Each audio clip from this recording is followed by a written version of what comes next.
ഇന്ത്യയിലെ മുസ്ലിം ന്യൂനപക്ഷം വീണ്ടും അനീതിക്ക് ഇരയാകുന്ന ഒരു സ്വതന്ത്ര സെക്കുലർ റിപ്പബ്ലിക്കിൽ ഒരു സമുദായത്തിന് മാത്രം നിരന്തരമായി നീതി നിഷേധിക്കപ്പെടും വിധം വിവാദമായ വഖഫ് ബില്ല് ഏറ്റവും ഒടുവിൽ പാർലമെന്റിലും രാജ്യസഭയിലും പാസായിരിക്കുകയാണ്. ഇതാദ്യത്തേതല്ല, ഇത് അവസാനത്തേതുമല്ല. മുസ്ലിം സമുദായവുമായി ബന്ധപ്പെട്ട് ഇത്തരത്തിലുള്ള ഒരുപാട് കരിനിയമങ്ങൾ, വിവാദ നിയമങ്ങൾ ഇനിയും നാം പ്രതീക്ഷിക്കുന്നുണ്ട്. ഏറ്റവും ഒടുവിൽ അത് വഖഫിൽ എത്തി നിൽക്കുന്നു എന്നേ ഉള്ളൂ. ഇന്ത്യയിലെ മുസ്ലിങ്ങളെ സംബന്ധിച്ചിടത്തോളം അവരുടെ ആത്മീയമായ, അവരുടെ സാമ്പത്തികമായ, വിദ്യാഭ്യാസപരമായ, സാമൂഹ്യമായ വളർച്ചയിൽ വലിയ പങ്ക് വഹിച്ചുകൊണ്ടിരിക്കുന്ന ഒരു സംവിധാനമാണ് വഖഫ് സ്വത്തുക്കൾ. ആ വഖഫ് സ്വത്തുക്കൾക്കുമേൽ ഈ സമുദായത്തിനുള്ള സ്വതന്ത്രമായ കൈകാര്യാവകാശത്തെ ചോദ്യം ചെയ്ത് ആ അവകാശത്തെ ഇല്ലാതാക്കി ഈ രാജ്യത്തെ ഏറ്റവും വലിയ ഒരു ന്യൂനപക്ഷത്തെ രാഷ്ട്രീയമായും സാമൂഹ്യമായും സാമ്പത്തികമായും തകർക്കുക എന്ന സംഘപരിവാർ അജണ്ടയുടെ ഭാഗമാണ് യഥാർത്ഥത്തിൽ ഈ വിവാദ വഖഫ് ബില്ല് എന്ന് പറയുന്നത്.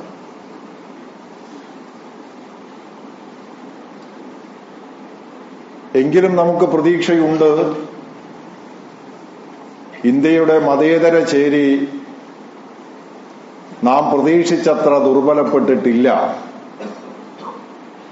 നമുക്കിനിയും പ്രതീക്ഷയ്ക്ക് വക നൽകുന്ന ഈ രാജ്യത്തെ വലിയൊരു ജനവിഭാഗം സാഹോദര്യവും സൗഹാർദ്ദവും ആഗ്രഹിക്കുന്നവരും പോളറൈസേഷനെ ഇഷ്ടപ്പെടാത്തവരുമാണ് എന്ന് നമുക്ക് ബോധ്യപ്പെടുന്നുണ്ട്. ഈ ബില്ലുമായി പാർലമെന്റിലും രാജ്യസഭയിലും അത് ഉയർത്തിക്കൊണ്ടുവന്ന ഈ രാജ്യത്തെ രാഷ്ട്രീയ ഭരണ നേതൃത്വം നിരന്തരമായി മുസ്ലിം വിരുദ്ധതയുടെ അജണ്ടകളാണ് നടപ്പിലാക്കിക്കൊണ്ടിരിക്കുന്നത്. ഇതൊക്കെ അവതരിപ്പിക്കുമ്പോഴും ഞങ്ങൾ ഈ രാജ്യത്തെ മുസ്ലിങ്ങൾക്കെതിരല്ല. ഈ ബില്ല് പോലും മുസ്ലിങ്ങളെ സംരക്ഷിക്കാനും അവരുടെ വഖഫ് സ്വത്ത് ക്രിയാത്മകമായി വിനിയോഗിക്കാനും മുസ്ലിങ്ങളുടെ തന്നെ ശാക്തീകരണത്തിന് വേണ്ടിയാണ് എന്നൊക്കെയുള്ള ഗുണകാംക്ഷയുടെ വർത്തമാനങ്ങളാണ് പറഞ്ഞുകൊണ്ടിരിക്കുന്നത്. ഇതിന്റെ തൊട്ടു മുമ്പാണ് ഈ രാജ്യത്തെ ന്യൂനപക്ഷങ്ങൾക്ക് നൽകിക്കൊണ്ടിരിക്കുന്ന സ്കോളർഷിപ്പ് നിർത്തലാക്കിയത്. പലതും അങ്ങനെ നിർത്തലാക്കി.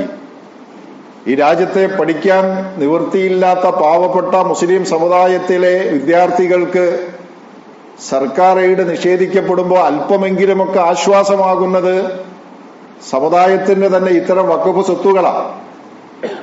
അതും ഇല്ലാതാക്കുക, അങ്ങനെ എല്ലാ അർത്ഥത്തിലും സാമൂഹ്യമായി ഒരു സമുദായത്തെ തകർക്കുക എന്ന ലക്ഷ്യം.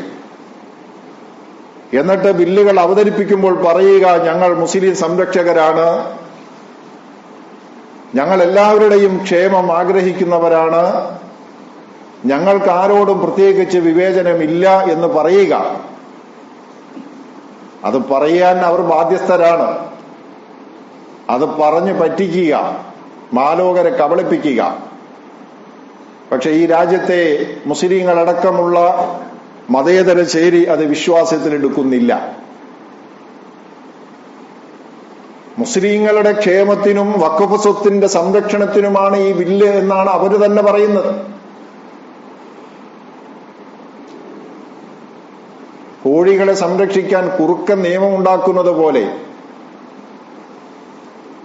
ഞങ്ങൾ ഇതൊക്കെ ചെയ്യുമ്പോൾ നിങ്ങളുടെ നന്മയാണ് എന്ന് പറയുക. ഞാനിനി ചൊല്ലാൻ പോകുന്ന ഒരു വരി, അതിന്റെ സ്രോതസ് എനിക്കറിയില്ല, ആരാണ് കവി എന്ന് ഞാൻ അന്വേഷിച്ചിട്ട് കിട്ടിയിട്ടുമില്ല. പക്ഷെ കുട്ടികളൊക്കെ തന്നെയും പാടിക്കൊണ്ടിരിക്കുന്ന ഒരു പാട്ടുണ്ട്. ആ പാട്ടാണ് എനിക്കറിയാവുന്നത്. അറുക്കാൻ പിടിക്കുന്ന കോഴിയെ, ആ കോഴിയോട് ആ സമയത്ത് സംസാരിക്കുന്ന ഒരു വരിയാണ്. അതിനെ അറുക്കുന്നത് മുതൽ അതിനെ ചട്ടിയിലേക്ക് ഇടുന്നത് വരെയുള്ള സമയത്ത് ഓരോ ഘട്ടത്തിലും അതിനോട് ചോദ്യം ചോദിച്ച് അത് മറുപടി പറയുന്നത് ശൈലിയിൽ ഒരു പാട്ടുണ്ട്. കുട്ടികളൊക്കെ അതിങ്ങനെ ഏറ്റുപാടാറുണ്ട്. ഓടിച്ചിട്ട് പിടിക്കുമ്പോ എന്താണ് പറഞ്ഞത് കോഴിക്കുഞ്ഞെ? മത്സരത്തിന് പോകാലോ എന്നല്ലേ പറഞ്ഞത് കോഴിക്കുഞ്ഞെ? കൊല്ലാൻ പിടിക്കാൻ വേണ്ടി അത് ഓടുമ്പോ ആ ഓട്ടത്തെ മത്സരത്തിനുള്ള പരീക്ഷയാണത് എന്നാണ് പറഞ്ഞു പറ്റിക്കുന്നത്. തൂവല് പൊഴിക്കുമ്പോ എന്താണ് പറഞ്ഞത് കോഴിക്കുഞ്ഞെ? മേക്കപ്പ് തേക്കാലോ എന്നല്ലേ പറഞ്ഞത് കോഴിക്കുഞ്ഞെ? കീറി മുറിക്കുമ്പോ എന്താണ് പറഞ്ഞത് കോഴിക്കുഞ്ഞെ? ഓപ്പറേഷൻ ചെയ്യാലോ എന്നല്ലേ പറഞ്ഞത് കോഴിക്കുഞ്ഞെ? ചട്ടിയിലിട്ട് വറുക്കുമ്പോ എന്താണ് പറഞ്ഞത് കോഴിക്കുഞ്ഞെ? അങ്ങേ ലോകം കാണാലോ ഇങ്ങേ ലോകം കാണാലോ എന്നല്ലേ പറഞ്ഞത് കോഴിക്കുഞ്ഞെ? ഒരുപക്ഷെ ഇതൊക്കെ ഇങ്ങനെ വെറുതെ കുട്ടികൾ ഇങ്ങനെ പാടുമ്പോ അതൊരു പാട്ട്. പക്ഷെ ഈ സംഘപരിവാർ ഇങ്ങനെ മുസ്ലിം വിരുദ്ധമായ ബില്ലുകളും അജണ്ടകളും നടപ്പിലാക്കുകയും എന്നിട്ട് മാലോകരെ പറ്റിക്കാൻ വേണ്ടി മുസ്ലിം സമൂഹത്തിലെ പോലും ചില ദുർബലരെ പറ്റിക്കും വിധം ഞങ്ങൾ നിങ്ങളെ സംരക്ഷിക്കാനാണ്, നിങ്ങളുടെ ക്ഷേമത്തിനാണ്, നിങ്ങളുടെ നന്മക്കാണ് എന്ന് പറയുക. ഈ കൊച്ചുകുട്ടികൾ പറയുന്ന ആ പാട്ടിന് അത്രയും ദുർബലമായ വാദങ്ങളാണ് ഇവർ പറഞ്ഞുകൊണ്ടിരിക്കുന്നത്. തികച്ചും മുസ്ലിം വിരുദ്ധമായ സമീപനം നിരന്തരമായി ആവർത്തിച്ചുകൊണ്ടിരിക്കുകയാണ്. ഇപ്പോ ഈ അമെൻമെന്റ് ആക്ട് ഉണ്ടല്ലോ, ഈ ഭേദഗതി, ഇതിലിപ്പോ സംഭവിച്ചിരിക്കുന്ന ഒരു വലിയ സംഗതി, വഖഫ് ട്രിബ്യൂണലിന് അധികാരം കുറച്ച് ഏതെങ്കിലും വഖഫ് സ്വത്തുകളിൽ ഇനി അവസാന വാക്ക് തീരുമാനമെടുക്കുന്നത് ജില്ലാ കളക്ടർ ആയിരിക്കും ഇനി അതിൽ അന്തിമമായ തീർപ്പ് കൽപ്പിക്കുക. ഇന്ത്യയിലെ ജില്ലാ കളക്ടർമാർ എന്തൊക്കെയാണ് ചെയ്തിട്ടുള്ളത് എന്ന് സംഭലിലടക്കം, അവിടുത്തെ കലാപത്തിന്റെ റിപ്പോർട്ട് തയ്യാറാക്കിയതിലടക്കം, പോലീസ് നടപടി സ്വീകരിച്ചതിലടക്കം, അല്ല അയോധ്യയിലടക്കം ഈ തസ്തികയിൽ ഇരിക്കുന്നവർ എന്താണ് ചെയ്തത്? ആദ്യമായി ബാബരി മസ്ജിദിന്റെ ഉള്ളിൽ അകത്ത് വിഗ്രഹം കൊണ്ടുവച്ചത് പോലും ഒരു മലയാളിയായ ഉദ്യോഗസ്ഥന്റെ കാലത്താണ് എന്ന് പോലും നമുക്കൊക്കെ അറിയാം. അപ്പൊ ഭരിക്കുന്നവരുടെ ആശ്രിതരും അവർക്ക് വേണ്ടി കാര്യങ്ങൾ നടപ്പിലാക്കുന്നവരുമാണ് ഈ തസ്തികയിലൊക്കെ ഇരിക്കുക. അപ്പോ അതിനുള്ള അധികാരം വഖഫ് ട്രിബ്യൂണലിൽ നിന്ന് ജില്ലാ കളക്ടർമാർക്ക് നൽകുക, ഇതൊക്കെ പർപ്പസ്ഫുള്ളിയാണ്. അതിനേക്കാൾ അപകടകരമായി ഇവർ ഇല്ല എന്ന് പറഞ്ഞാലും സംഭവിക്കാൻ പോകുന്നത് യൂസർ ബൈ വഖഫ്. അങ്ങനെ ഒരു വഖഫുണ്ട്. അതായത് നൂറ്റാണ്ടായി, വർഷങ്ങളായി മുസ്ലിങ്ങൾ വഖഫ് സ്വത്തായി അനുഭവിച്ചുകൊണ്ടിരിക്കുന്ന സ്വത്തുക്കൾ ബ്രിട്ടീഷുകാരുടെ കാലത്തും അതിനു മുമ്പേ തന്നെയും ഉപയോഗിച്ചുകൊണ്ടിരിക്കുന്ന, അതിന്റെയൊക്കെ അടിയാധാരം പരിശോധിച്ചാൽ ചരിത്രപരമായ രേഖകളൊന്നും ചിലപ്പോൾ ഉണ്ടാകില്ല. സ്വതന്ത്ര ഇന്ത്യക്ക് മുമ്പ് തന്നെ രേഖകളില്ലാതെ വഖഫ് ചെയ്ത് അങ്ങനെ കൈവശം വെച്ച് അനുഭവിച്ചു പോന്ന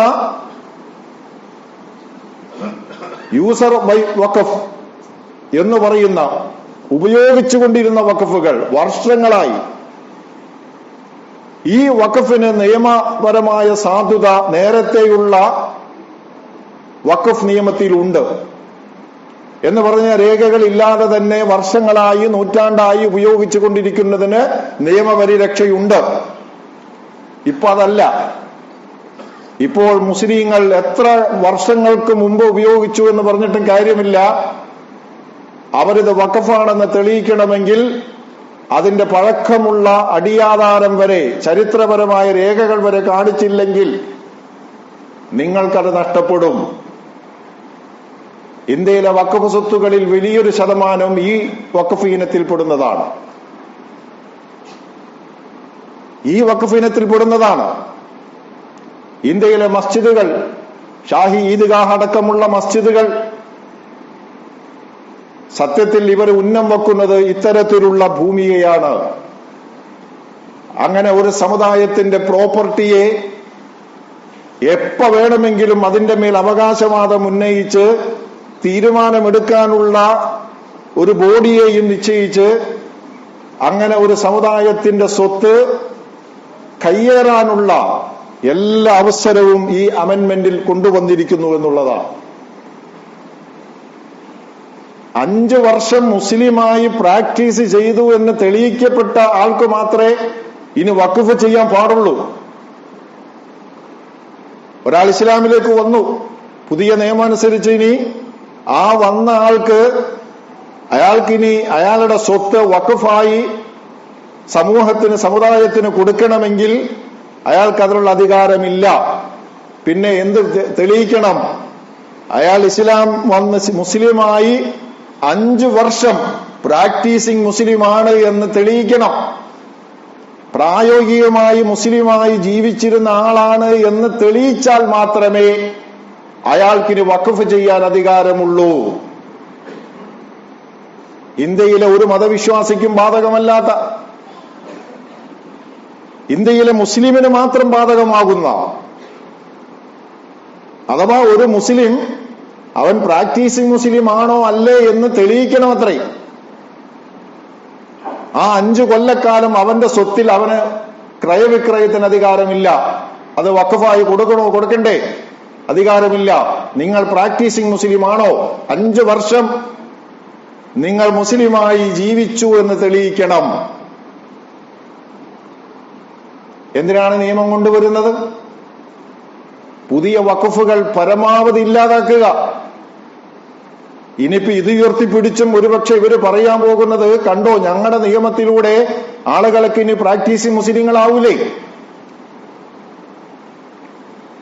പ്രാക്ടീസിംഗ് മുസ്ലിങ്ങൾ അല്ലാത്തവരൊക്കെ പ്രാക്ടീസിംഗ് മുസ്ലിങ്ങൾ ആക്കാൻ വേണ്ടി എന്ന് വരെ ഇവർ പറഞ്ഞാലും അത്ഭുതമില്ല. കാരണം ഒരു നാണയത്തിന്റെ അവർ ഉദ്ദേശിച്ചൊരു വശം അതിലേക്ക് കൊണ്ടുവരാൻ വേണ്ടി എന്തും പറയുക.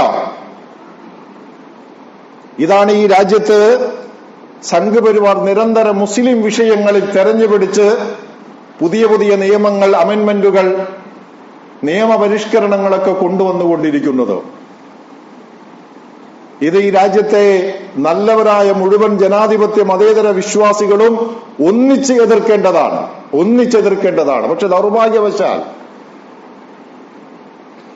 മതേതര ചേരിക്ക് അകത്ത് തന്നെ ഭിന്നിപ്പുണ്ടാക്കുക എന്നൊരു തന്ത്രമാണ് ഇപ്പോൾ മറുപക്ഷം പയറ്റിക്കൊണ്ടിരിക്കുന്നത്. ഒരുപക്ഷെ ഈ രാജ്യത്തെ ന്യൂനപക്ഷങ്ങൾ മൊത്തം അരക്ഷിതരാണ്. അതിൽ മുസ്ലിങ്ങളെന്നോ ക്രൈസ്തവരെന്നോ വ്യത്യാസമില്ലാത്ത വിധം ന്യൂനപക്ഷങ്ങൾക്കെതിരെ നിരന്തരമായ ആക്രമണങ്ങൾ നടന്നുകൊണ്ടിരിക്കുന്നു. പക്ഷെ അപ്പോ അവർ ഇരകൾ ഒന്നിക്കുക എന്നതാണ് കാലത്തിന്റെ തേട്ടം. പക്ഷേ ആ ഇരകൾക്കിടയിൽ ഇരകളെ തമ്മിൽ അടുപ്പിക്കുക എന്ന ഒരു തന്ത്രം, ആ തന്ത്രത്തിൽ താൽക്കാലികമായി അവർ വിജയിച്ചിരിക്കുകയാണ്. ഞാൻ ആവർത്തിച്ച് പറയുന്നു, ഇതൊക്കെ താൽക്കാലിക വിജയങ്ങളാണ്. ഈ രാജ്യത്തെ മറ്റൊരു മതന്യൂനപക്ഷം, അതിന്റെ നേതൃത്വം ഈ ബില്ലിന് അനുകൂലമായി നിന്നുവെന്ന് മാത്രമല്ല, അവർ കേരളത്തിലെ എംപിമാർക്ക്, പാർലമെന്റ് മെമ്പർമാർക്ക് നിർദ്ദേശം കൊടുത്തിരിക്കുന്നു, നിങ്ങൾ ഈ ബില്ലിനെ അനുകൂലിക്കണം, ഈ ബില്ലിനെ എതിർക്കരുത് എന്ന് പറഞ്ഞുകൊണ്ട് മതമേലധ്യക്ഷന്മാർ നിലപാട് സ്വീകരിച്ചിരിക്കുന്നത് വരെ നമുക്കതിൽ വേദനയുണ്ട്. പക്ഷെ ഈ വേദനയ്ക്കിടയിലും നമുക്ക് പ്രതീക്ഷ തന്നെയാണ് അപ്പോഴും വേണ്ടത്. അസ്തമിച്ചു പോയിട്ടില്ല ഇന്ത്യയുടെ മതേതരത്വം, അസ്തമിക്കുകയുമില്ല. പിന്നെ ഈ നിലപാടെടുക്കുന്നവർ, കാലത്തിന്റെ പ്രതിഭാസം എന്ന് പറയുന്നത് ആവർത്തനക്ഷമതയുള്ളതാണ്. കഥാപാത്രങ്ങൾ മാറുന്നു എന്നുള്ളതല്ലാതെ ചരിത്രത്തിൽ അരങ്ങേറരുത് തന്നെയാണ് ഇന്ന് നടക്കുന്നത്. കാലം മാറുന്നു, കഥാപാത്രങ്ങൾ മാറുന്നു എന്നുള്ള, പക്ഷെ ഉള്ളടക്കമൊക്കെ എന്നും ഒന്ന് തന്നെയാണ്. ഒന്നുണ്ട്, നാളെ ഈ ഫാസിസ്റ്റ് ശക്തികൾ കയറാൻ പോകുന്നത് അടുത്ത ഇരയുടെ വീട്ടിലേക്കായിരിക്കും. ഇന്ത്യയിലെ സംഘപരിവാറിനെ സംബന്ധിച്ചിടത്തോളം അവർക്ക് പ്രഖ്യാപിതമായ 3 ശത്രുക്കളുണ്ട്. വിചാരധാരയിൽ കൃത്യമായി അത് രേഖപ്പെടുത്തിയിട്ടുണ്ട്. ഒന്നാമത്തെ ശത്രു മുസ്ലിങ്ങളാണ്, രണ്ടാമത്തത് ക്രൈസ്തവരാണ്, മൂന്നാമത്തത് കമ്മ്യൂണിസ്റ്റുകളാണ്. 3 ശത്രുക്കൾ, ഇന്ത്യയുടെ ആഭ്യന്തര ശത്രുക്കൾ. ഇപ്പോ മുസ്ലിങ്ങളെ മുൻനിർത്തിക്കൊണ്ട് വിഭാഗീയത സൃഷ്ടിച്ച് മറ്റൊരു കൂട്ടരെ കയ്യിലെടുക്കുക. ഞാൻ ഓർത്തുപോവുകയാണ്, ചരിത്രത്തിൽ മാർട്ടിൻ നിമോളർ എന്ന് പറയുന്ന ഒരു വൈദികനുണ്ട്. ജർമ്മനിയിലെ ഒരു ക്രൈസ്തവ പുരോഹിതനാണ്, ആദരണീയനായ പുരോഹിതൻ മാർട്ടിൻ നിമോളർ.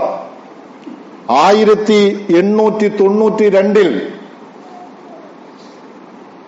ഹിറ്റ്ലറുടെ ഫാസിസ്റ്റ് നടപടിക്കെതിരെ അദ്ദേഹം ഉയർത്തിയ വലിയൊരാശയമുണ്ടായിരുന്നു. അദ്ദേഹം ഒരിക്കലും ആ പീഡനത്തിന് ഇരയായി എന്നതുകൊണ്ട് പറഞ്ഞതല്ലത്. ഇരകൾ അസംഘടിതരായപ്പോ, ഇരകൾ പരസ്പരം തമ്മിലടിച്ചപ്പോ, നിങ്ങൾക്കറിയാലോ, ചരിത്രം പറയുന്നില്ലേ, കോൺസെൻട്രേഷൻ ക്യാമ്പിലേക്ക് ജൂതരെ ആട്ടിത്തെളിച്ച് ബസ്സിൽ കുത്തി നിറച്ച് കൊണ്ടുപോകുമ്പോഴും ബസ്സിനകത്ത് സീറ്റിന് വേണ്ടി ജൂതരെ തമ്മിലടിക്കുകയായിരുന്നു. കൊല്ലാൻ കൊണ്ടുപോവുകയാണ്, തടവറയിലിടാൻ കൊണ്ടുപോവുകയാണ്. അപ്പോഴും അവര് സീറ്റിന് വേണ്ടി, ആ ഇച്ചിരി നേരത്തെ ദൂരത്തിന് വേണ്ടി തമ്മിലടിച്ചു. അങ്ങനെ അവര് തന്നെ തമ്മിലടിക്കുക മാത്രമല്ല, ഹിറ്റ്ലർ ആർക്കൊക്കെ എതിരായിരുന്നോ അവരൊന്നും ഒന്നിച്ച് സംഘടിക്കാൻ ഹിറ്റ്ലർ അനുവദിച്ചില്ല. അവർ സംഘടിച്ചുമില്ല. ആളുകൾ അകറ്റി, പരസ്പര വിദ്വേഷം അവരിൽ വിതച്ചു. എല്ലാവരും അവനവന്റെ സമുദായം, അവനവന്റെ ലോകം, അവനവന്റെ ഇഷ്ടം, അവനവന്റെ താല്പര്യങ്ങൾ. ഈ നിലപാടിനെതിരെയാണ് ജർമ്മനിയിലെ ഒരു പുരോഹിതൻ, പ്രൊട്ടസ്റ്റന്റ് വൈദികൻ, അദ്ദേഹത്തിന്റെ പേര് മാർട്ടിൻ നിമോളർ എന്നാണ്. അദ്ദേഹം പറഞ്ഞു, അവർ ആദ്യം കമ്മ്യൂണിസ്റ്റുകളെ തേടിയെത്തി. ഞാൻ മിണ്ടിയില്ല, കാരണം ഞാനൊരു കമ്മ്യൂണിസ്റ്റ് ആയിരുന്നില്ല. പിന്നീട് അവർ ജൂതരെ തേടിയെത്തി, ഹിറ്റ്ലറുടെ പട്ടാളെ. അപ്പോഴും ഞാൻ മിണ്ടിയില്ല, കാരണം ഞാൻ ജൂതനായിരുന്നില്ല. പിന്നീട് അവർ കത്തോലിക്കരെ തേടിയെത്തി, അപ്പോഴും ഞാൻ മിണ്ടിയില്ല, കാരണം ഞാനൊരു കത്തോലിക്കനായിരുന്നില്ല. അവസാനം അവർ എന്നെ തേടിയെത്തി, അപ്പോൾ എനിക്ക് വേണ്ടി ശബ്ദിക്കാൻ ആരുമുണ്ടായിരുന്നില്ല. ഇങ്ങനെ ഈ പറഞ്ഞ നമ്മളൊക്കെ ഒരുപാട് കേട്ടിട്ടുണ്ടല്ലോ.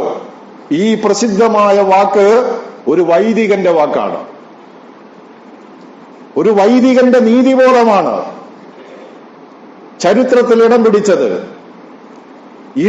ഇരകൾ അസംഘടിതരാവുകയും ഇരകൾ തമ്മിലടിക്കുകയും അവർ പരസ്പരം അകലുകയും ചെയ്യുന്ന ഒരു ഘട്ടത്തെയാണ് അദ്ദേഹം ഈ പ്രസിദ്ധമായ വാക്കിലൂടെ ലോകത്തോട് വിളിച്ചു പറഞ്ഞത്. ഇങ്ങനെയല്ല നിങ്ങൾ പോകേണ്ടത്. ഈ ഏകാധിപത്യത്തിനെതിരെ നിങ്ങൾ ഒന്നിച്ചു നിൽക്കുകയാണ് വേണ്ടത് എന്നായിരുന്നു ആ വരികളിലൂടെ അദ്ദേഹം ലോകത്തിന്, ജർമ്മൻ ജനതയ്ക്ക് കൊടുത്ത സന്ദേശം. പക്ഷെ ഇത് തിരിച്ചറിയാൻ ചില മത നേതൃത്വത്തിന് കഴിയുന്നില്ല. ഞാൻ അപ്പോഴും എനിക്കും ഒരു പ്രതീക്ഷയുണ്ട്. ഒരു സമുദായത്തെ അപ്പാടെ നമ്മൾ സംശയിച്ച് കളയരുത്. നമുക്കുമുണ്ട് അങ്ങനെ ഒരു പ്രശ്നം. ഇവരൊക്കെ അങ്ങനെയാണെന്ന് പറയുന്ന അത് നമുക്ക് അവരുമായി അടുത്തിടപഴകാൻ അവസരമില്ലാത്തത് കൊണ്ടാണ്. എത്രയോ നല്ലവരുണ്ടെന്നറിയോ. ഈ വിഷയത്തിൽ പോലും ധീരോദാത്തമായ നിലപാടെടുത്ത വൈദികരുണ്ട്, തിരിച്ചുകൊടുത്തിട്ടുണ്ട്. ചിലരെങ്കിലും നിലനിൽപ്പിന്റെ തന്നെ പ്രശ്നത്തിൽ. പക്ഷെ അപ്പോഴും ഈ രാജ്യത്തെ മുസ്ലിങ്ങളോട് ഭരണകൂടം കാണിക്കുന്ന അനീതി ശരിയല്ല എന്ന് പറയാൻ പറയുന്ന ധാരാളം വൈദികരുണ്ട് കേട്ടോ. ധാരാളം സഹോദരങ്ങൾ ആ സമുദായത്തിനകത്തുണ്ട്. ഇല്ല എന്ന് നമുക്ക് തോന്നുന്നതാണ്. ഞാനതിന്റെ എക്സാമ്പിൾ ഒന്നും തൽക്കാലം വിശദീകരിക്കുന്നില്ല. ഏതായാലും ഒരു കാര്യം ഉറപ്പ്, വിശുദ്ധ ഖുർആൻ സൂറത്തു ഖസസിൽ ചരിത്രത്തിലെ എല്ലാ ഫാസിസ്റ്റുകളും എടുത്തുപോകുന്ന ഒരു നിലപാടിനെ അനാവരണം ചെയ്യുന്നുണ്ട്. ലോക ചരിത്രത്തിലെ ഏറ്റവും വലിയ ഏകാധിപതി ഫാസിസ്റ്റ് എന്ന് വിശേഷിപ്പിക്കാവുന്ന ഫിർഔൻ, ഈ ഫിർഔനെ പറ്റിയാണ് ഖുർആൻ പറഞ്ഞത്. സൂറത്ത് ഖസസിലെ 4-ാമത്തെ ആയത്ത്, ഇന്ന ഫിർഔന അലാ ഫിൽ അർളി വജഅല അഹ്ലഹാ ശിയഅ യസ്തളൈഫു ത്വായിഫത്തൻ മിൻഹും യുദബ്ബിഹു അബ്നാഅഹും വയസ്തഹയി നിസാഅഹും ഇന്നഹു കാന മിനൽ മുഫ്സിദീൻ. ഇന്ന ഫിർഔന അലാ ഫിൽ അർളി, ഫിർഔൻ ഫറോവ, അവൻ ഭൂമിയിൽ അഹങ്കാരം നടിച്ചു. ഞാനാണ് ഏറ്റവും വലിയവൻ, എനിക്ക് മേലെ ആരുമില്ല എന്ന ബോധത്താൽ അവൻ ഔന്നത്യം കാണിച്ചു, അവൻ അഹങ്കാരം നടിച്ചു. ഈജിപ്തിലെ സർവാധികാരിയായി അവൻ വാണു. എന്നിട്ട് ഖുർആൻ പറയാ വജഅല അഹ്ലഹാ ശിയഅ, ഈജിപ്തിലെ നിവാസികളെ അവൻ തട്ടുകളാക്കി. ഷിയഅത്ത് എന്ന വാക്കിന്റെ ബഹുവചനമാണ് ഷിയഅ. അവൻ അവരെ വിഭജിച്ചു. ഈജിപ്ത് നിവാസികളെ അവൻ വർഗീകരിച്ചു. ഭൂരിപക്ഷം ന്യൂനപക്ഷം എന്ന് പറഞ്ഞ് ഭൂരിപക്ഷം വരുന്ന കിബുത്തികൾ ഈജിപ്തിൽ, ന്യൂനപക്ഷം വരുന്ന യഹൂദർ, ഭൂരിപക്ഷം വരുന്ന കോപ്റ്റിക്കുകൾ. ഈ ഭൂരിപക്ഷ വർഗീയതയെ കത്തിക്കുകയും ഭൂരിപക്ഷ വർഗീയതയെ താലോലിക്കുകയും ജൂതർക്കെതിരെ വെറുപ്പിന്റെ വിദ്വേഷത്തിന്റെ പാഠങ്ങൾ നിരന്തരമായി ഈജിപ്തിലെ ജനങ്ങൾക്കിടയിൽ ഫറോവയുടെ ഭരണകൂടം നടത്തിക്കൊണ്ടിരുന്നു. അങ്ങനെ ഭരണകൂടത്തിന്റെ തന്നെ നേതൃത്വത്തിൽ ജൂതർക്കെതിരെ, യഹൂദർക്കെതിരെ ഈജിപ്തിൽ നൂറ്റാണ്ടുകൾ നടന്ന കൂട്ടക്കലാപങ്ങൾ, കൂട്ടക്കശാപ്പുകൾ, ജൂതരെ കൊന്നൊടുക്കി. യുദബ്ബിഹു അബ്നാഅഹും വയസ്തഹയി നിസാഅഹും, പെൺകുട്ടികളെ ജീവിക്കാൻ വിട്ടു, ആൺകുട്ടികളെ കൊന്നു. വംശീയ ഉന്മൂലനം, ആൺകുട്ടികളെ തെരഞ്ഞുപിടിച്ചു കൊല്ലുക. ഒരു ജനതയെ വേറൊരു ജനതയ്ക്കെതിരെ തിരിച്ചുവിട്ടു. സ്വന്തം രാജ്യത്തെ ജനങ്ങളെ അവൻ ഗ്രൂപ്പ് സൃഷ്ടിച്ച് അവരെ തട്ടുകളാക്കി. എന്നിട്ടോ യസ്തളൈഫു ത്വായിഫത്തൻ മിൻഹും, അതിൽ ഒരു വിഭാഗത്തെ അവൻ പ്രത്യേകം അടിച്ചമർത്തി, വേറൊരു വിഭാഗത്തെ ഉയർത്തിപ്പിടിച്ച് അവരുടെ സംരക്ഷകരായി അവൻ നടിച്ചു. ഇന്നഹു കാന മിനൽ മുഫ്സിദീൻ, അവൻ ഫസാദ് സൃഷ്ടിക്കുന്നവരിൽപ്പെട്ടവനായിരുന്നു, കുഴപ്പം സൃഷ്ടിക്കുന്നവരായിരുന്നു. ലോകത്തെ ഏത് ഏകാധിപതികളും സ്വീകരിക്കുന്ന നിലപാടുണ്ട്. നിലനിൽപ്പിന് വേണ്ടി ജനങ്ങളെ തമ്മിൽ അകറ്റുക, അവരെ തമ്മിലടിക്കുക, ഹെയ്റ്റ് ക്യാമ്പയിൻ, വെറുപ്പിന്റെ വിദ്വേഷത്തിന്റെ അധ്യാപനങ്ങൾ അല്ലെങ്കിൽ വെറുപ്പിന്റെ പാഠങ്ങൾ ജനങ്ങൾക്കിടയിൽ വിതക്കുക. ഇത് ഖുർആൻ പറഞ്ഞതാ. ഇത് തന്നെയാണ് എല്ലാ കാലത്തും ആവർത്തിക്കുന്നത്. അത് തന്നെയാണ് ഇന്ത്യയിലും സംഭവിച്ചുകൊണ്ടിരിക്കുന്നത്. പക്ഷെ അതിൽ ചില സമയത്ത് ചിലരൊക്കെ പെട്ടുപോകുന്നു. അപ്പോഴും അവരോടുള്ള വിദ്വേഷം നമ്മുടെ മനസ്സിലേക്ക് വരേണ്ടതില്ല. ഞാൻ പറയുക, ഈ രാജ്യത്തെ ജനാധിപത്യ സംവിധാനത്തിൽ നമുക്ക് വിശ്വാസമുണ്ടാകണം. ഈ രാജ്യത്തിന്റെ ഭരണഘടനയിൽ നമുക്ക് വിശ്വാസമുണ്ടാകണം. ഇന്നും ഈ രാജ്യത്തിനൊരു ലിഖിതമായൊരു ഭരണഘടനയുണ്ട്. നമ്മളത് മറക്കരുത്. ഇന്നലെ പാർലമെന്റ് നമ്മൾ കണ്ടു. ഇന്ത്യ മുന്നണിക്ക് ഉള്ള സീറ്റിനേക്കാൾ 10 സീറ്റ് ഈ ബില്ലിനെതിരെ കിട്ടി എന്നുള്ളത് നിസ്സാരമല്ല. ഒരു പ്രത്യേക മതനേതൃത്വത്തിന്റെ തിട്ടൂരമുണ്ടായിട്ടും ഘോരം കേരളത്തിന്റെ ജനപ്രതിനിധികൾ വഖഫ് ബില്ലിനെതിരെ ആഞ്ഞടിച്ചത് നമ്മളൊക്കെ കണ്ടതാ. അപ്പോഴും ചിലർക്ക്, നമ്മുടെ ചില ആളുകളുണ്ട്, അവർക്കിങ്ങനെ ഈ ഫേസ്ബുക്കിൽ വന്ന് എന്തെങ്കിലും ചിലത് കണ്ടു കഴിഞ്ഞാൽ പിന്നങ്ങ് വിമർശിക്കുക.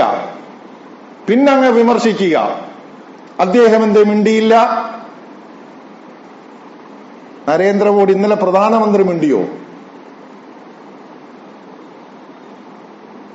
ഒരു പാർട്ടി തീരുമാനിക്കട്ടെ. പക്ഷെ ആ പാർട്ടി എടുത്തൊരു ധീരമായ നിലപാടില്ലേ, ആ നിലപാടിനൊന്ന് പിന്തുണച്ചുകൂടെ?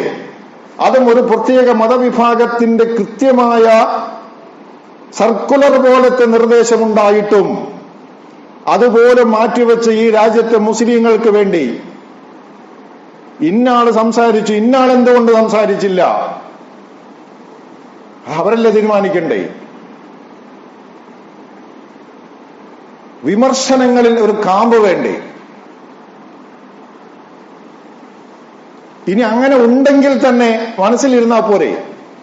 ഈ വിമർശനം കൊണ്ട് ഇവരെ നമ്മുടെ ശത്രു പട്ടികയിൽ ആണോ നമുക്ക് ചേർക്കാൻ കഴിയുക? ഇവരെ കൂടി നമ്മുടെ സപ്പോർട്ടേഴ്സ് ഇതിൽ നിന്ന് മാറ്റി നിർത്തുകയല്ലേ സഹായകമാവുക? എല്ലാവരും ഒന്നിച്ച് ആർക്കെതിരെയാണോ നിൽക്കേണ്ടത് അതിനിടയിൽ നമ്മൾ വിമർശനാത്മകമായി സമയം ചെലവഴിക്കുക, അതിനുവേണ്ടി ഏറ്റവും ശക്തമായി പ്രതികരിച്ചവർക്കെതിരെ. ഈ രാജ്യത്തെ മതേതരത്വം, ഈ രാജ്യത്തെ ജനാധിപത്യ ബോധം, ആ ബോധം അസ്തമിച്ചിട്ടില്ല. നിരാശയുടെ പടുകുഴിയിലേക്ക് വീഴരുത്. ഈ രാജ്യത്തെ മഹാഭൂരിപക്ഷം വരുന്ന ജനങ്ങൾ, പിന്നെ ക്ലറിക്കൽ സീറ്റുകൾ എന്ന് പറയുന്ന ചില സംഗതികളുണ്ട്. മതേതര വോട്ടുകൾ ഭിന്നിച്ചതിനെ തുടർന്നുണ്ടാകുന്ന അധികാരം. മുമ്പ് നമ്മളിതൊക്കെ സംസാരിച്ചതാ. അപ്പോ ഞാൻ പറഞ്ഞു വരുന്നത്, നമുക്ക് ഈ കെട്ടകാലത്തും പ്രതീക്ഷ തന്നെയാണ് നിലനിൽക്കാൻ സാധിക്കേണ്ടത്. ഹെയ്റ്റ് ക്യാമ്പയിന്റെ ഭാഗമായി നമ്മൾ മാറരുത്. അതേസമയം ജാഗ്രത ഉണ്ടാകണം. സംഘപരിവാറിന്റെ അജണ്ടയുടെ മുമ്പിൽ എല്ലാം കയ്യൊപ്പ് വെക്കുന്നവരായി മാറാതെ നമ്മളത് തിരിച്ചറിയുകയും ജനാധിപത്യ സംവിധാനത്തിലൂടെ തന്നെ പ്രതികരിക്കുകയും മതേതര ചേരിയെ കൂടെ നിർത്തിക്കൊണ്ടുള്ള പോരാട്ടം, മതേതര ചേരിയെ മുൻനിർത്തിക്കൊണ്ടുള്ള പോരാട്ടം, ചരിത്രത്തിൽ പ്രവാചകന്റെ പോലും മാതൃക അങ്ങനെയായിരുന്നല്ലോ. പ്രവാചകന്റെ ആദർശത്തോട് ഒരു വിശ്വാസവുമില്ലാത്ത അബൂ ത്വാലിബ് അടക്കം പ്രവാചകനെ സപ്പോർട്ട് ചെയ്ത എത്രയോ സംഭവങ്ങൾ ഞാൻ ആലോചിച്ചു പോവുകയാണ്. ഉസ്മാൻ ഇബ്നു അഫ്ഫാൻ റളിയല്ലാഹു അൻഹു ബദർ യുദ്ധത്തിൽ പങ്കെടുത്തില്ല. ഉസ്മാൻ ഇബ്നു അഫ്ഫാൻ 313 പേര് ബദറിൽ നിർണായക യുദ്ധമാണ്. നബിയുടെ മരുമകനാണ്, പ്രധാന സഹാബിയാണ്. അദ്ദേഹം പങ്കെടുത്തില്ല. അദ്ദേഹം പങ്കെടുക്കാതിരുന്നത് പ്രവാചകന്റെ മകളും അദ്ദേഹത്തിന്റെ ഭാര്യ അവർ സുഖമില്ലാതെ കിടക്കുന്നത് കൊണ്ട് ഭാര്യയെ പരിചരിക്കാൻ വേണ്ടിയാണ് അദ്ദേഹം നബിയുടെ അനുവാദത്തോടുകൂടി മദീനയിൽ തന്നെ തങ്ങിയത്, ബദറിലേക്ക് പുറപ്പെടാതെ. ഒരു ബദരീങ്ങളും ഉസ്മാൻ റളിയല്ലാഹു അൻഹു ആക്ഷേപിച്ചില്ല. ആ ഒന്നാം തലമുറ ആക്ഷേപിച്ചില്ല, വന്നില്ല, ബദറിലേക്ക് വന്നില്ല. പക്ഷെ ഖവാരിജകൾ എന്ന് പറയുന്ന ഒരു തീവ്ര നിലപാടുകാര് രംഗത്ത് വന്നപ്പോ ഉസ്മാൻ റളിയല്ലാഹു അൻഹു ടാർഗറ്റ് ചെയ്തിട്ട് അദ്ദേഹത്തിനെതിരെ അവർക്ക് ചില ആയുധങ്ങൾ കിട്ടണം. അവർ ആദ്യം നടത്തിയ പ്രചരണം എന്താണെന്നറിയോ? ഉസ്മാൻ ബദറിൽ വന്നില്ല, ഉസ്മാൻ ബദറിൽ വന്നില്ല, ബദറിൽ എന്തേ വന്നില്ല? അപ്പോ ഒന്നാം തലമുറയൊക്കെ ചരിത്രം അറിയാത്തവരാണ്, അടുത്ത തലമുറയാണ്. അവര് പെട്ടെന്ന് ബദറിൽ വന്നില്ല, ഉസ്മാൻ ബദറിൽ വന്നില്ല, ബദറിൽ വരാത്ത ഉസ്മാൻ എന്തുകൊണ്ട് വന്നില്ല? നബിയുടെ അനുവാദത്തോടെ അദ്ദേഹം തങ്ങി നിന്നതാണ്. പക്ഷെ സാമാന്യ ജനത്തിന് അത് മനസ്സിലായില്ല. വെറുപ്പിങ്ങനെ ഉൽപ്പാദിപ്പിച്ചുകൊണ്ടിരുന്നു. ഞാൻ മറ്റു വിശദാംശങ്ങളൊക്കെ കടക്കുന്നില്ല. ഈ രാജ്യത്തെ സംഘപരിവാർ അജണ്ടയെ വൈകാരികമായി നമ്മൾ അഡ്രസ് ചെയ്യുകയല്ല വേണ്ടത്. നമ്മൾ വിവേകപൂർവം ഈ രാജ്യത്തിന്റെ ഭരണഘടനാ തത്വങ്ങളെ മുൻനിർത്തിക്കൊണ്ട് മതേതര ചേരിയെ ശക്തിപ്പെടുത്തിക്കൊണ്ട് തന്നെ നിങ്ങൾ വിശ്വസിക്കണം എന്ന് തന്നെ ഞാൻ പറയും. ഞാൻ ഖുർആനിൽ ഒരു ആയത്തോടി തരട്ടെ. സൂറത്ത് ഹദീദിൽ ഈ ജൂത ക്രൈസ്തവരെ താരതമ്യം ചെയ്തുകൊണ്ട് ഖുർആന്റെ ഒരു സ്റ്റേറ്റ്മെന്റാ. വല തജിദന്ന അശദ്ദന്നാസി അദാവത്തൻ ലില്ലദീന ആമനു വൽ യഹൂദ്. വിശ്വാസികളോട് ഏറ്റവും ശത്രുതയുള്ളത് യഹൂദികൾക്കാണ് എന്ന് നിനക്ക് കാണാം. വല തജിദന്നഹും അഖ്റബഹും മവദ്ദത്തൻ ലില്ലദീന ആമനു അല്ലദീന ഖാലു ഇന്നാ നസാറ. എന്നാൽ വിശ്വാസികളോട് ഏറ്റവും അടുപ്പവും മമതയുമുള്ളത് ഞങ്ങൾ ക്രിസ്ത്യാനികളാണ് എന്ന് പറഞ്ഞ വിഭാഗത്തെയും നിനക്ക് കാണാം. ആരാ പറയുന്നത്? ഖുർആന പറയുന്നത്. എന്നിട്ട് ഖുർആനിന്റെ ന്യായം പറയുന്നുണ്ട്. ളാലിക ബിഅന്ന മിൻഹും ഖിസ്സീസീന. കാരണം ആ ക്രൈസ്തവ സമൂഹത്തിൽ നിഷ്കളങ്കരായ ചില പുരോഹിതരുണ്ട്. വഹും ലാ യസ്തക്ബിറൂൻ. അവർ അഹങ്കാരികളല്ല എന്ന് പറഞ്ഞാൽ അവരിലുമുണ്ട് കുറച്ച് നല്ല ആളുകൾ. ഇത് ഖുർആൻ ആരെ പറ്റിയായി പറയുന്നേ? ആ സമൂഹത്തിലെ ഒരു വിഭാഗത്തിൽ അങ്ങനെ ഒരു നന്മ ഉള്ളവരുണ്ടല്ലോ, ആ നന്മയെ അടയാളപ്പെടുത്തുകയല്ലേ. ഉമർ ഖത്താബ് റളിയല്ലാഹു അൻഹു ഫലസ്തീനിൽ ചെല്ലുമ്പോ അദ്ദേഹത്തോട് അവിടുത്തെ ക്രൈസ്തവ പാതിരിമാർ നിസ്കരിക്കാൻ നേരത്ത് ഞങ്ങളുടെ ദേവാലയത്തിൽ നമസ്കരിച്ചോളൂ എന്ന് പറയുന്നു. ഉമർ ഖത്താബ് റളിയല്ലാഹു അൻഹു പറയുന്നു, ഞാൻ നമസ്കരിക്കുന്നില്ല. എന്താ കാരണം? അദ്ദേഹത്തിന്റെ മതേതര ബോധം. എന്താ ആ ബോധം? ഞാൻ ഇപ്പോൾ ഇവിടെ നമസ്കരിച്ചാൽ സുജൂദ് ചെയ്താൽ നാളെ വിവരദോഷികളായ ചരിത്രമറിയാത്തൊരു കൂട്ടർ വന്നിട്ട് ഞങ്ങളുടെ ഖലീഫ നിസ്കരിച്ച സുജൂദ് ചെയ്ത സ്ഥലമാണിത്, ഇത് ഞങ്ങളുടേതാണെന്ന് പറഞ്ഞ് നിങ്ങളുടെ ചർച്ചിന് മേൽ അവകാശവാദം ഉന്നയിക്കും. അത് സംഭവിക്കരുത്, നിങ്ങളുടെ ചർച്ച് തകർക്കപ്പെടരുത്, അതുകൊണ്ട് ഞാൻ നമസ്കരിക്കുന്നില്ല. ഉമർ റളിയല്ലാഹുവിന്റെ നന്മയാണത്. പക്ഷേ ആ നന്മക്ക് വഴിവെച്ച മറ്റൊരു നന്മയില്ലേ? ആ നന്മ എന്താ? ഖലീഫ അങ്ങ് ഇവിടെ നമസ്കരിച്ചോളൂ. അതും പുരോഹിതരല്ലേ? അതും പുരോഹിതരല്ലേ? അടച്ചാക്ഷേപിക്കരുത്. അടച്ചാക്ഷേപിക്കുന്നത് ഒന്ന് നമുക്ക് ഇവരുമായിട്ട് ബന്ധമില്ലാത്തത് കൊണ്ടാണ്, വ്യക്തിപരമായി അല്ലെങ്കിൽ സംവദിക്കാത്തത് കൊണ്ടാണ്. അപ്പൊ അതുകൊണ്ട് നമ്മൾ കുറച്ചുകൂടി നമുക്കൊരു ദൗത്യമുള്ള ഒരു ഉമ്മത്ത് കൂടിയാണ്, നമുക്കൊരു ദൗത്യവും കൂടിയുള്ള ഒരു മിഷനുള്ള ഒരു ഉമ്മത്താണ്, നന്മയുടെ മിഷനാണ്. ആ അർത്ഥത്തിൽ ഉയർന്നു നിൽക്കാൻ നമുക്ക് സാധിക്കണം. അതേസമയം സഗൗരവം ഫാസിസ്റ്റ് അജണ്ടയെ തിരിച്ചറിഞ്ഞ് ഒറ്റക്കെട്ടായി സമുദായം ഒന്നിക്കണം, സമൂഹത്തിലെ ഫാസിസ്റ്റ് വിരുദ്ധരെയും അണിചേർത്തുകൊണ്ട് ഈ പോരാട്ടം തുടരുകയും ജാഗ്രത തുടരുകയും ചെയ്യണം. ഇത് തന്നെയാണ് കാലം നമ്മോട് തേടിക്കൊണ്ടിരിക്കുന്നത്. നിരാശരാവുകയല്ല വേണ്ടത്. ഒരു അസത്യവും അധികകാലം നിലനിൽക്കില്ല. അല്ലാഹു സുബ്ഹാനഹു വ തആല ഈ രാജ്യത്തെ മുസ്ലിം ഉമ്മത്തിന് മേൽ അവരെ ടാർഗറ്റ് ചെയ്തുകൊണ്ട് നടത്തുന്ന ഇത്തരം പരിശ്രമങ്ങളെ അല്ലാഹു തആല പരാജയപ്പെടുത്തി, അല്ലാഹു അവരെ നിരാശരാക്കി, അല്ലാഹു അവരെ പരാജയപ്പെടുത്തുമാറാകട്ടെ. നമ്മുടെ ആശങ്കകൾ അകറ്റി സുരക്ഷിതത്വം നിറഞ്ഞ ഒരു സാമൂഹ്യ അന്തരീക്ഷം അല്ലാഹു തആല ഈ രാജ്യത്തിനും ഈ സമുദായത്തിനും അല്ലാഹു പ്രദാനം ചെയ്യുമാറാകട്ടെ.